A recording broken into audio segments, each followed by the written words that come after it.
NKC Art. Okay, last week we worked on creating a line picture of our Picasso Cubism work, our abstract work, and it's either a portrait of yourself or somebody you know, maybe a best friend, but you should have your picture that you started last week. And today what we're going to do is we're going to add patterns. So instead of warm and cool colors like we did with our Picasso snowman, we're going to be working with applying texture and adding different patterns throughout our picture. Now we are going to be painting these with watercolor next week. So our goal today is to use colored pencils. If you're doing this by paper at home, again, just use whatever materials you have. In the classroom, we're going to be using colored pencils, and we're just really using these pencils to add some patterns or some texture throughout a few of our little sections. You see the different shapes where they've been sectioned off here, different open areas. We're going to be adding some just patterns with those that we will be painting on top of next week with our watercolor paint. And then I also have some markers that we're going to be using in the classroom. I don't want a lot of marker usage, but if you would like to pick out some small sections on your project that you would like to use marker on, you are more than welcome. Just remember, whatever you do color in marker is not going to be a space that you will be able to fill in with watercolor paint when we paint next week. So on my portrait, I'm going to pick out some sections where I can apply some texture to it. So possibly, let's see where I can begin. Like right here where I have kind of a part of a triangle, I'm going to add just some small round dots, some circles in here. And I'm leaving a lot of white space because I'm going to paint on top of those circles next week.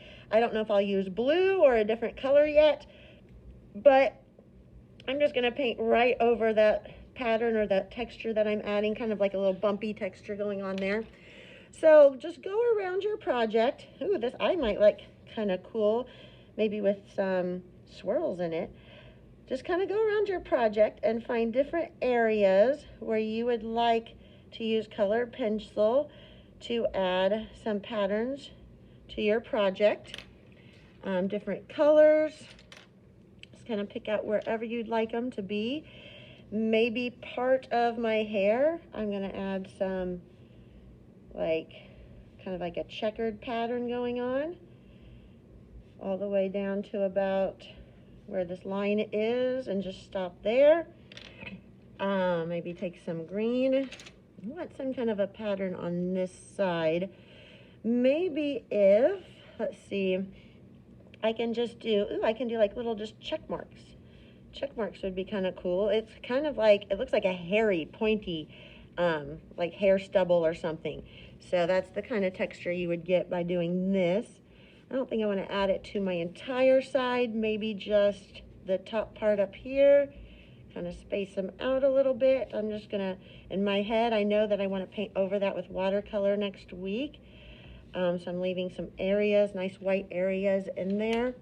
Maybe here I'm gonna skip adding texture, but maybe down here I'm gonna pick a different color. And like I said, you don't have to match mine. You can pick whatever you want and do your picture with the different colors and patterns that you would like to. Down here, maybe just some diagonal lines. And let's see, right here, I could even do some, let's say, X's to kind of just give it a more funky appeal to it. Down here, and I'm not going to make my X's go all the way up. I just don't want any patterns in the middle right there. Maybe at the top of my picture up here, I can add some wavy lines like this. Again, I know that I want to color over this one with watercolor next week. And then I think I want to do some kind of a texture or pattern on my shirt down here.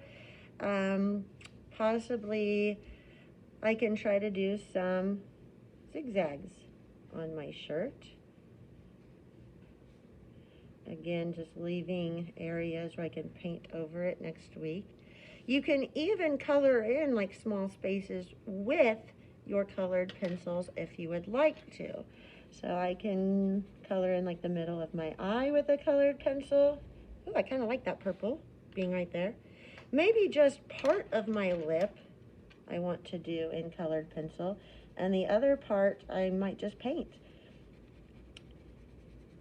And then I think I want to do maybe 2 more pieces of my artwork in like colored pencil for now.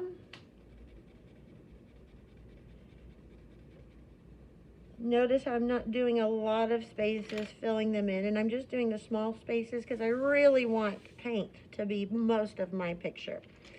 Let's see, I might get some red and maybe color in the shape. Now, when I said you could use markers, again, kind of like I'm doing with the colored pencil here, I don't want to use a lot of marker. Now, for my patterns, I want to use my colored pencil. My marker is just to give some different kind of texture, a different medium that I'm using, a different kind of material, and I don't really want a whole lot on there. So I might choose some areas like my eyebrow to kind of fill in with a green marker. I think where some nice bold color would look good is down here on my shirt. And so I'm just picking out a couple of small areas. This one's not quite as small. Ooh, that marker is not the best marker. Let me try a different one. Ah, much better. All right, so after I pick a couple of small areas where I can add a little bit of bold marker, I don't like the lines the marker leaves too much, so I kind of go back over it, make it a little bit darker so I don't see those lines as good. And I might choose like 2 more spots where I would like to fill it in with marker color, if my markers are going to work today. There we go. And I went outside the lines a little bit. Slow down on your work. I'm doing it a little bit fast just to show you what to do. But just take your time. Make sure you're making it look nice and neat, not scribbly. And I think I want to do 1 more area in marker, and then save the rest for different paints and things like that that I would like to use on my project next week. I might fill in this little section. I have just like a little section I didn't really add anything to up here. It kind of makes its own shape. I think I'm going to make that marker. And let me see. I might go ahead and also make my lip marker too, because I want my lip to stand out, be nice and bold. But notice how I've left a lot of my picture to where it's just going to be watercolor paints. But this is what we are doing today. Next week we will finish painting them and be done with our Picasso Cubism abstract project. And go ahead and turn in this work today. Save what you're doing for next week so we can finish it. And I look forward to seeing what you made.